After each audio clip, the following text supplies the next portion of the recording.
Hello every one. അപ്പം ഇന്നത്തെ video എന്ന് പറയുന്നത് നമ്മൾ ന്യൂ ഡ്രാമ എക്സ്പ്ലനേഷൻ സ്റ്റാർട്ട് ചെയ്യാണ്. നമ്മൾ ജെൻസ് എന്ന ജനറേഷൻ ഇസഡ് എന്ന ചൈനീസ് ഡ്രാമ എക്സ്പ്ലെയിൻ ഇരിക്കുന്നുണ്ട്. എപ്പിസോഡ് 1 ഓൾറെഡി നമ്മൾ അപ്ലോഡ് ചെയ്തിട്ടുണ്ട്. അതിൻ്റെ ബാലൻസ് വരുന്നുണ്ട്. അപ്പം എപ്പിസോഡ് 2ക്കും ബാക്കിയുള്ളതിനുമായിട്ട് വെയിറ്റ് ചെയ്യുക. Just wait and see. അപ്പം നമ്മൾ ഇന്ന് ഒരു ന്യൂ ഡ്രാമ സ്റ്റാർട്ട് ചെയ്യാണ്. Derailment. Rich girl had her life reset in parallel universe എന്ന ഡിറെയിൽമെൻറ്റ് എന്ന 2023 റിലീസായ ഒരു ചൈനീസ് ഡ്രാമയാണ് ഇന്ന് നമ്മൾ എക്സ്പ്ലെയിൻ ചെയ്യാൻ സ്റ്റാർട്ട് ചെയ്യുന്നത്. ഇതിൽ വളരെ വ്യത്യസ്തമായ ക്യാരക്ടേഴ്സ് ആൻഡ് കൂടുതലും പറയുന്നത് ഒരു പെൺകുട്ടീനെ കുറിച്ചിട്ടാണ്. ഇതിൽ തുടക്കം തന്നെ ഒരു ഡിറെയിൽമെൻറ്റ് എന്ന വേർഡിൻ്റെ മീനിങ് തന്നെ ഒരു ആക്സിഡൻറ്റുമായി ബേസ് ചെയ്തിട്ടുള്ളതാണ്. ഓക്കെ, അപ്പോൾ നമുക്ക് നേരെ വീഡിയോയിലേക്ക് പോവാം.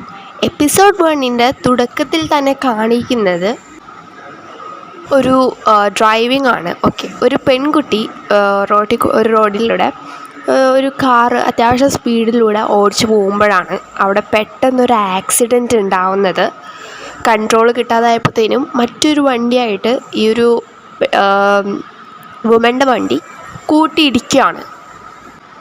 പിന്നീട് ആ ഒരു കാറ് മറയാണ്, മറ്റൊരു സ്ഥലത്തേക്ക് മറിയാണ്.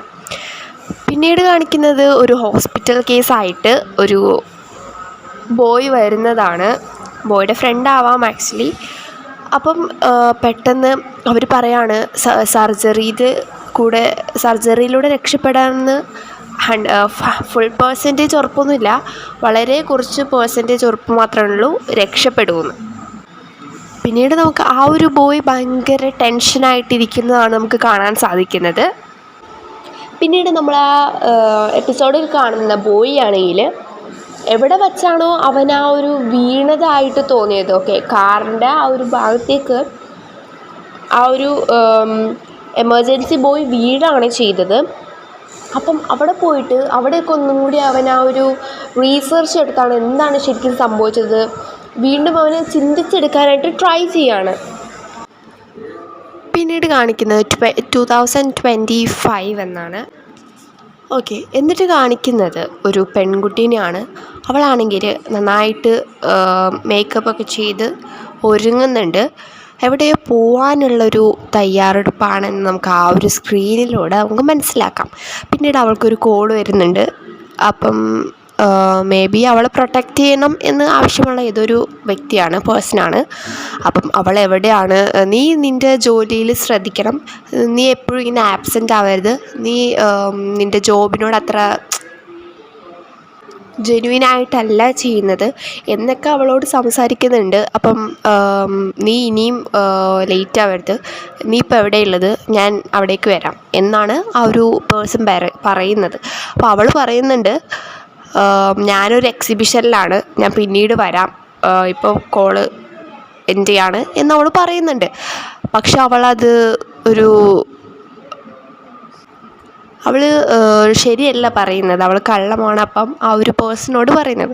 പിന്നീട് അവൾ പോകുന്ന പ്ലേസ് എന്ന് പറയുന്നത് ഡ്രിങ്ക്സൊക്കെ ഉള്ള ബാർ പ്ലസ് എൻജോയ്മെൻറ്റ് സെറ്റപ്പുള്ള ഒരു പ്ലേസിലേക്കാണ്. എന്നിട്ട് അവൾ അവിടുത്തെ ഒരു മെയിൻ വ്യക്തിയാണ് എന്നെനിക്ക് തോന്നുന്നു. അപ്പം അവളാണെങ്കിൽ അവിടെ ചെന്നിട്ട് ഡ്രിങ്ക്സ് അവളുടെ ഫ്രണ്ട്സൊക്കെ നിർബന്ധിച്ചിട്ട് അവൾ ഡ്രിങ്ക്സ് കഴിക്കുന്നുണ്ട്. ആൻഡ് പിന്നീട് അവളുടെ ഒരു ഫ്രണ്ടുമായിട്ട് അവൾ കാറിൽ തിരിച്ചു മടങ്ങാണ്. ആ ഒരു പെൺകുട്ടി അത്യാവശ്യം റിച്ചാണ് എന്നുള്ളത് നമുക്ക് ഇത്രയും ഇതിലൂടെ മനസ്സിലാക്കാവുന്നതാണല്ലോ. ക്സയാൻ എന്നാണ് അവളുടെ നെയിം. എല്ലാവരും അവൾ അങ്ങനെ തന്നെയാണ് വിളിക്കുക. പിന്നീട് നമുക്ക് അവളെ കാണാൻ സാധിക്കുന്നത് മറ്റൊരു പ്ലേസിലാണ്. പിന്നീട് എന്തൊക്കെയാണ് അവിടെ സംഭവിക്കുക എന്നറിയാനായിട്ട് just wait and see. Episode 1ൻ്റെ പാർട്ട് 2ക്കായിട്ട് വെയിറ്റ് ചെയ്യുക. ഉടൻ തന്നെ നമ്മുടെ വീഡിയോ വരുന്നതാണ്. So just wait and see. Take care, by.